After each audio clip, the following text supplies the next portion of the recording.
Since the early days of comic books, characters and stories have been written in support of the fans and their interests. But every once in a while, a writer will come along and tear apart everything that we love. When this happens, fans might rage quit the series, others may still enjoy the story, and some will be actively insulted by it. This can happen when a story alters a character in such a way as to go completely against everything they previously stood for. Imagine a story where Batman kills a dozen bad guys, or the usually cheerful Peter Parker goes all emo and dances in the street like a Wait a second.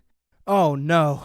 Oh god, no! Over the years, there have been plenty of examples of stories that insulted the fans. Here we have some of the most insulting plots to ever find their way into a comic book. Whether you loved them or hated them, there's hardly a fan out there who wasn't insulted in some way by these stories. I'm Will for What Culture, and here are 10 comic book moments that were profoundly insulting. But before we begin, I just want to quickly tell you about today's list sponsor, and yep, you know what's coming, it's Raid Shadow Legends. Unlike most RPGs on mobile, Raid is noteworthy because it isn't full of cartoony, cute graphics. There's no unicorns or sickly sweet colours here, only a dark world of fantasy mixed in with a healthy dose of grounded realism. And now it's not just available on mobile either, you can play it at your desktop as well.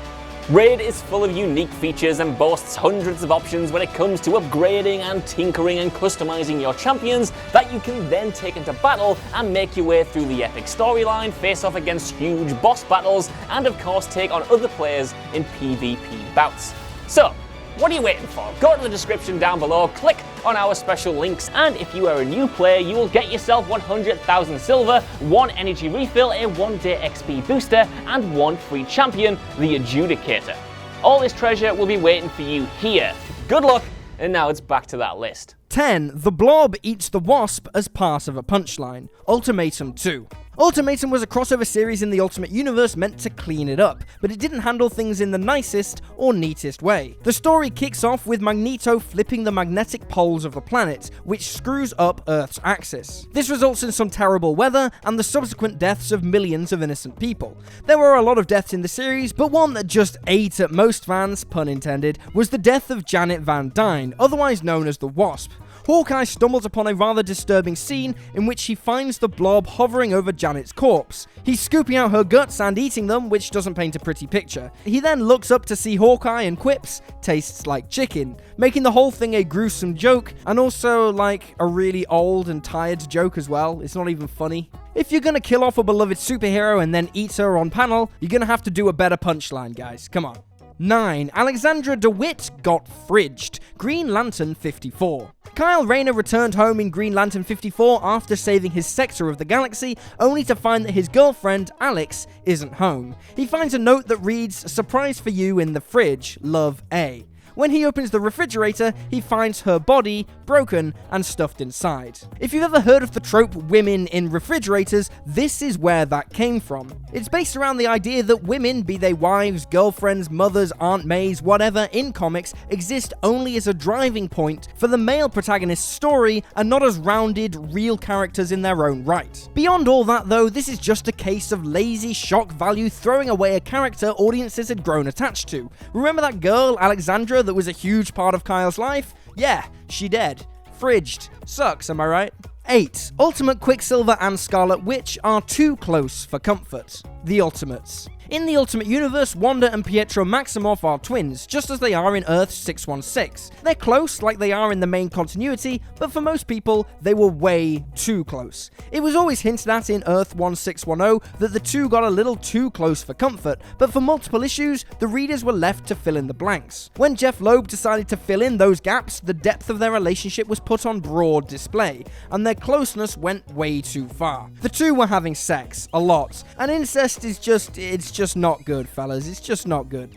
Taking it one step further, the books even hint that Wolverine was the pair's true father, and in one scene, he watches them have sex, which takes the whole thing one step further than it ever needed to go. 7. Batman burned a bunch of bad guys while getting it on with Black Canary. All-Star Batman and Robin 7. Batman arrives on the scene at the beginning of this book and proceeds to give a bunch of thugs a chemistry lesson. The group was in the process of stealing a shipment of bleach, for some reason, and the Dark Knight wasn't about to let them get away with it. He proceeds to beat the crap out of all of them, as Batman does, but before he finishes, he lets the thugs know how dangerous bleach actually is. He uses the chemical to burn them, and as they are writhing in agony, sustaining disfiguring and possibly deadly burns, Bats heads over to Black Canary. After a bit of casual conversation, the two get it on, with the burning goons screaming for their lives in the background. Batman can be grim and broody sometimes, sure, but he's not a freaking psychopath, and giving a load of men chemical burns and then having sex while they scream in the background is pretty damn psychopathic. 6. Marvel Comics' swimsuit specials from the 90s. Between 1991 and 1995, Marvel Comics created some special edition comics in an attempt to capitalize on the popularity of Sports Illustrated Swimsuit Edition. Instead of hiring models to cosplay its characters in skimpy swimsuits, which, to be fair, fans probably would have appreciated, the company had its artists draw them. The books were issued on an annual basis for 5 years, and while they did have a loose story supposedly weaving everything together, all they really amounted to was a depiction of every hero, villain, or love interest wearing little to nothing at all. The books were exploitative, straight up, and it was insulting that the publishers felt they needn't bother with decent writing, characterization, or story arcs to sell comics. They genuinely thought that comics buyers were dumb enough to just fork over cash for some softcore porn pinups year in, year out. As it happens, you actually need a decent story if you want to sell comics long term. 5. Lois Lane and Lana Lang brainwashed baby Superman into marrying them. Superman's girlfriend Lois Lane, 57. In this issue, Superman turns himself into a toddler while conducting a youth reduction experiment, which leaves Super Baby in the hands of Lois Lane and Lana Lang. While the two women could have spent their time caring for the young superhero, they instead tried to seduce him, sort of. They quickly noticed that he was easily hypnotized by a spinning fan because Superman's abilities are worthless when he's a toddler, apparently. Deciding to use this to their advantage, the women condition the boy into proposing and kissing them when he returns to adult form. They also take turns in spanking the kid, which is so freaking weird. When he returns to his adult form, he isn't hypnotized at all, and the ladies are noticeably upset. However, it turned out that the baby was from an alternate reality, where the hypnosis did work. He grew up to marry both women in a world where bigamy is perfectly legal. Yep, when you think about it, it is horribly messed up. 4. All the time superheroes turned black or applied blackface. Various comics. Hopefully I shouldn't need to explain why blackface really isn't alright. Yet superheroes have done it a few times on various occasions. In The Punisher 59, Frank Castle has to undergo some plastic surgery to hide his identity. While fixing up his face, the surgeon somehow turns him into a black man. It isn't long before he's harassed by the cops and sees just how bad he has it as an African American. In The Incredible Hulk 435, the Hulk lands a job playing professional baseball, but he's the Hulk, so his girlfriend suggests he mask his identity by altering his color. The Hulk then proceeds to apply blackface to his entire body, which, now that I think about it, was probably just his girlfriend's secret fantasy, and the whole baseball thing was just a random excuse. Still horribly inappropriate though. 3. Gwen Stacy and Green Goblin had an affair. Sins past. Gwen Stacy famously died via the machinations of the Green Goblin in The Amazing Spider-Man 121. It is among the most important moments in comic book history ever and marks the end of the Silver Age of comics. However, in the 2004 story Sins Past, her death was given a kick in the balls by writer J. Michael Straczynski when it was revealed that Gwen had an affair with Norman Osborn, aka the Green Goblin, while she was still dating Peter. Fans hated it, critics hated it, you hate it, I hate it.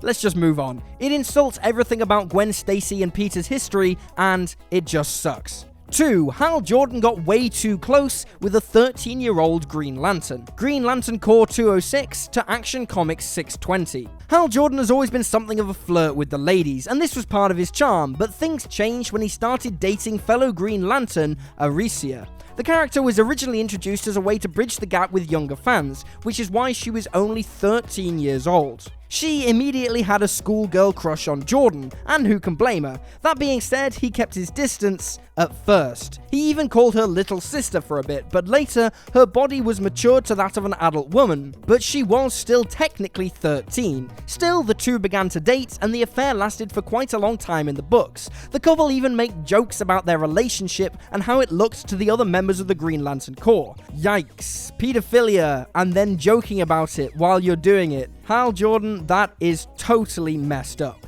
1. Spider-Man's One More Day, The Amazing Spider-Man 542 to 545. Following the events of Civil War, which saw Peter Parker come out as Spider-Man on live television, Peter's life took a turn. His Aunt May was shot and on the verge of death, as she often is, and Peter wasn't handling it well. He ends up going to Mephisto to try and make a deal to save her life. Mephisto agrees to save May's life and remove his unmasking from the world's memory, but he requires something in return. He insists that the only way he will make this happen is to remove Mary Jane and his marriage from history as well. If you thought fans hated the Clone Saga, you've never met someone who read One More Day. The story reversed more than 20 years of comic book history by deleting one of the most important and long-lasting relationships in comics. A large number of readers simply rage quit the series straight up as a result. The storyline was likely the most controversial Spider-Man story to ever hit the shelves, which says something about how insulted fans were at the drastic change of events One More Day gave them. And there you have it, folks, 10 comic book moments that were profoundly insulting.